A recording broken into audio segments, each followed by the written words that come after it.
home and I'll like sit down and I'll just eat and eat and eat until like I don't know when to stop, because like I'm just such an emotional eater and it's just really hard.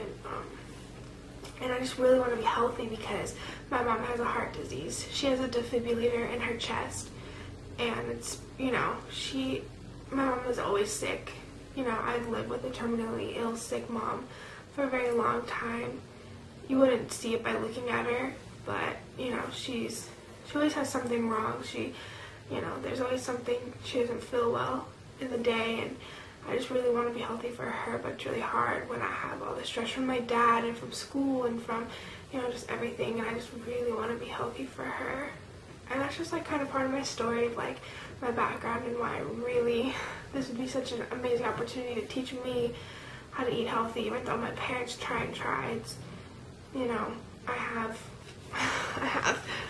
candy wrappers in my bed, like in my room, because I always need food, and it's such a bad thing, but I just, when I'm emotional or I'm stressed, like, I don't care how I get it, where I get it, I'll just get food and I'll just eat it. But I should probably start my video diary. And the first question you guys asked me is, what do you see when you look in the mirror? I have a mirror that sits right above my bed. It's right here. And when I look in that mirror, I see, you know, a girl who is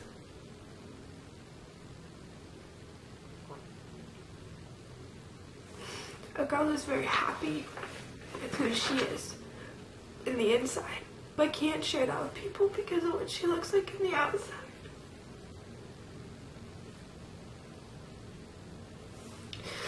And I just wish I could not be so limited by my looks, just not have to worry when I sit down and I stand back up that I have to make sure my butt crack's not showing, or like making sure what I wear doesn't make me look too fat or too ugly, or my makeup looks good or my hair looks good. Like, I just wish I didn't have to like worry about those things. And like when I look in the mirror, I just like, I want to be able to change all of those things, but it's just like so hard because like I give in to my temptations and to my cravings and all those things that you wish you didn't give in to.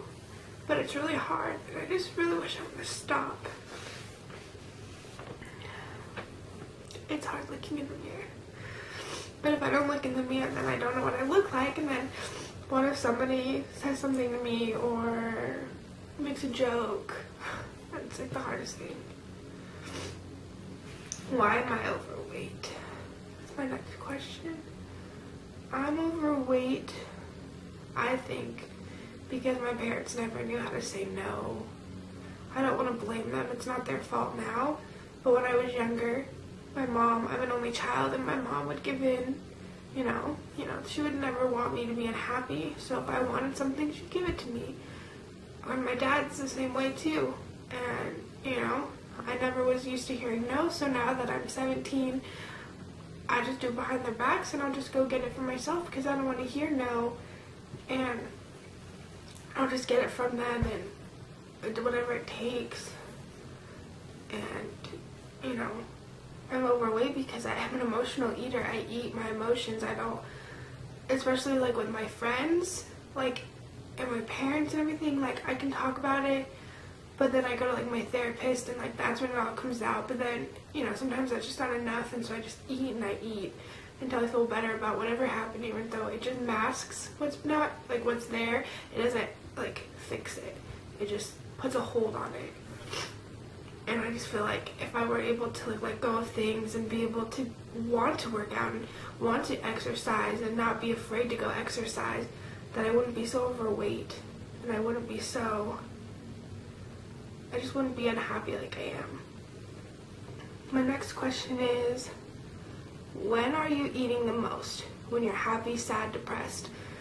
And that's funny because when I'm eating the most is like everything. When I'm, you know, I don't really eat when I'm depressed because I get like that pit in my stomach and it's just kind of like I'm just down and I'd rather just sleep than eat. But like when I'm happy, I'm eating, because when you're happy, you are celebrating, and you're celebrating something, and usually that's eating like a dessert or going out to dinner, or you're got candies because you're celebrating.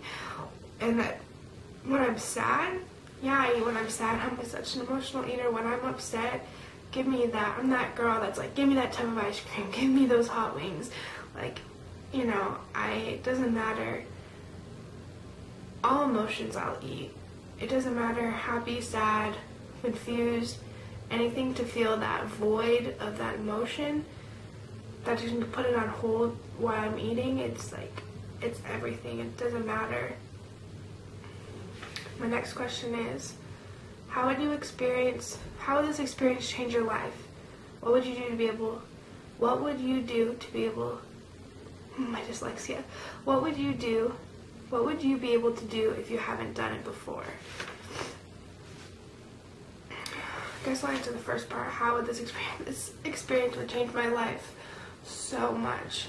I wouldn't stress about going to college and being like, am I going to gain that freshman 15? Am I going to be able to eat healthy on my own? Am I going to know what to eat, when to eat? Am I going to get myself sick because all I eat is junk food and I don't know when to stop? It would just change my life because it would make my mom be able to know that I can go to college and not just indulge myself in the, unhealthy foods, and that I'll be able to be a good eater in college, I guess, just be able to eat what's right for me and make sure like that I just don't make myself sick, because if I eat all this stuff for the rest of my, just all this stuff, like bad food, then it's not going to be good for me. I'm going to get sick one day, and get morbidly obese and just get fatter, and, that would just, this experience would change my life, being able to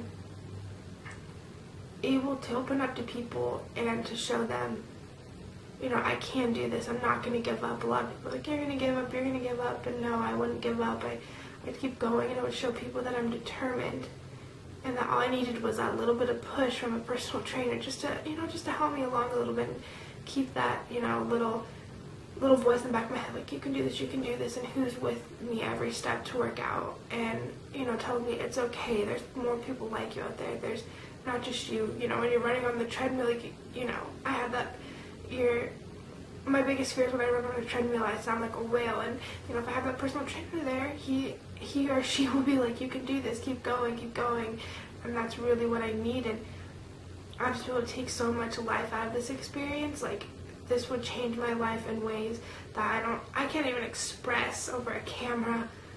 It's just the craziest thing. And what would I be able to do if I haven't done before? I feel like I would be able to dance better. I love dancing, and I wish I could do so much more with it, but my weight really holds me back. When I do turns, I can't do like 3 turns in a row because my weight will throw my balance off, and I can't go for long periods of time. If we're going through a really, really fast tap dance, I get really tired really easily, and I'd be able to just do it and feel better about myself, and yeah, I would be able to be more self-confident, or more self-confident. I would be able to wear things and just throw my hair up and not worry about my makeup, and just be like, what, I'm okay with what I look like. I'm okay with it, and, I don't care what people say about me. I would be able to wear pants that don't always fall down, and I don't always have to worry about pulling them up and making sure nobody can see my butt crack. That's really embarrassing. How do you want to feel on your first day of college? Be specific. My first day of college. I dream of my first day of college all the time. I think about going in there wearing just like some flip-flops and some like skinny jeans and a cute top, and my hair flat ironed, and just going in there and not worrying that people are like, oh, look at those skinny jeans on that back girl. Like, just like going in there and just being able to smile and say hi to people and not worry, be like, ew, why is this girl talking to me? And just being able to wave and make new friends, and just not having to close myself off. Because I've never really had trouble making friends, but I feel like if I have to go to college all by myself without my parents being able